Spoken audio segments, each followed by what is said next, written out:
नमस्कार। आज हम मध्यकालीन आर्य भाषाओं के बारे में बात करने जा रहे हैं। पाली, प्राकृत, अपभ्रंश। मध्यकालीन आर्य भाषाओं में हैं पाली, प्राकृत और अपभ्रंश।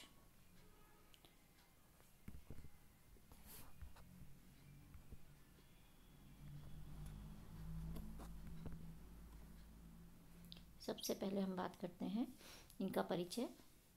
लौकिक संस्कृत एक तरफ व्याकरण का आधार पाकर अपने निश्चित रूप में स्थिर हो गई, तो दूसरी तरफ लोक भाषा तेजी से विकसित हो रही थी। इसी विकास के परिणाम स्वरूप प्राकृत भाषा का विकास काल ईसा पूर्व 500 से 1000 तक माना जाता है।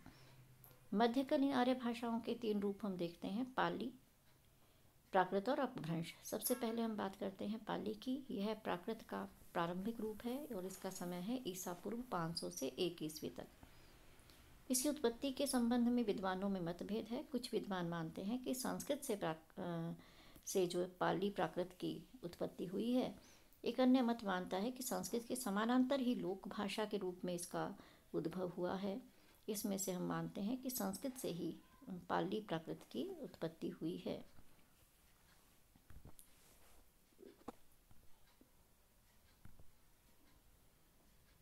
पाली शब्द के संबंध में बात करें तो भिन्न भिन्न विद्वानों ने भिन्न भिन्न मत दिए हैं।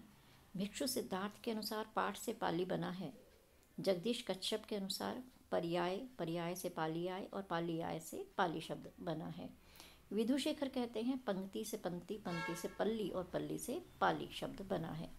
मैक्स वेल्सन के अनुसार पाटिल से पाडली और पाडली से पाली शब्द बना है।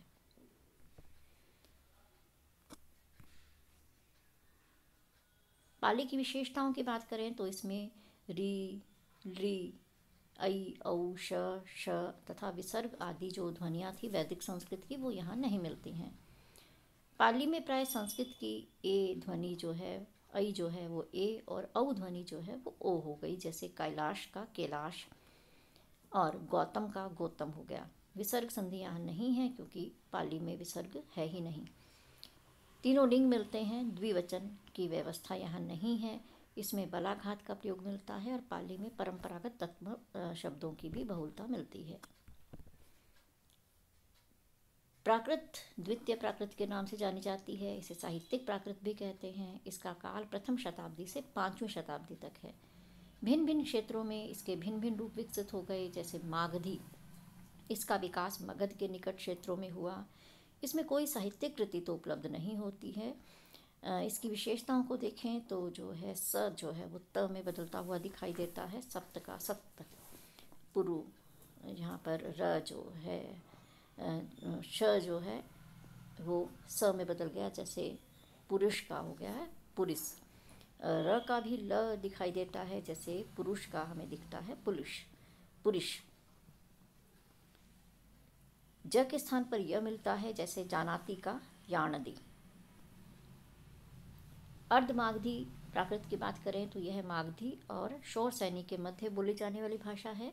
यह जैन साहित्य की भाषा थी और भगवान महावीर के उपदेश इसी में मिलते हैं। अर्धमागधी की विशेषताओं में देखें तो श स में से केवल स का प्रयोग मिलता है। श्रावक के स्थान पर सावक हो गया है। दंत ध्वनियाँ मूर्धन्य हो जाती हैं, जैसे स्थिर का ठिय। स्पर्श ध्वनि के लोप से यह श्रुति मिलती है, जैसे सागर का सायर हो गया है, गगन का गयन हो गया है। मागधी की हम बात करें तो यह मूल स्थान इसका है महाराष्ट्र और इसमें प्रचुर साहित्य मिलता है। गाहा, सप्तसती, गढ़वहो आदि काव्य ग्रंथ इसी भाषा में मिलते हैं। महाराष्ट्री की विशेषताओं को देखें तो स्वर बाहुल्य मिलता है, संगीतात्मकता मिलती है। श स का ह हो जाता है, जैसे दश का दह हो गया, दिवस का दिवह हो गया। 2 स्वरों के मध्य व्यंजन का भी लोप मिलता है, जैसे नूपुर का नेऊर हो जाना। क्ष का छ हो गया है, जैसे इक्षु का इच्छु हो जाना। कुछ महाप्राण ध्वनियाँ ह में भी परिवर्तित हो गई हैं, जैसे हम देखते हैं शाखा का साहा हो जाना, अथ का अह हो जाना। पैशाची, इसका क्षेत्र काश्मीर माना गया है और ग्रियर्सन मानते हैं कि यह दर्द भाषा से प्रभावित है। साहित्यिक रचना की दृष्टि से यह भाषा शून्य ही दिखाई पड़ती है। इसकी विशेषताएं देखें तो सघोष ध्वनियाँ यहाँ पर अघोष हो जाती हैं, जैसे नगर का नकर हो जाना। र और ल आपस में बदल गए हैं, यानी कि इनका विपर्य हो गया है। जैसे कुमार का कुमाल हो गया, या दुधिर का लुधिर हो जाना, इस तरह से। श का स हो गया है या फिर श हो गया है। यथा, जैसे हम उदाहरण के रूप में देखें, तिष्ठी का तिष्टिदी और विषम का विषम हो जाना। शौर सैनी की अगर हम बात करें तो यह मध्य की भाषा है, इसका केंद्र मथुरा है। नाटकों में स्त्री पात्र जो हैं वो अपने संवाद इसी भाषा में बोलते हैं। संस्कृत में हम देखते हैं दिगंबर जैन से संबंधित जो धर्म ग्रंथ है वो इसी भाषा में रचे गए हैं। विशेषताओं में देखें तो क्ष का कख हो जाता है, चक्षु का चक्षु, इसमें न ध्वनि अणा हो जाती है, जैसे नाथ का अनाथ। अब हम तीसरे रूप की ओर जाते हैं। तीसरा रूप है अपभ्रंश। इसका शाब्दिक अर्थ है विकृत या भ्रष्ट।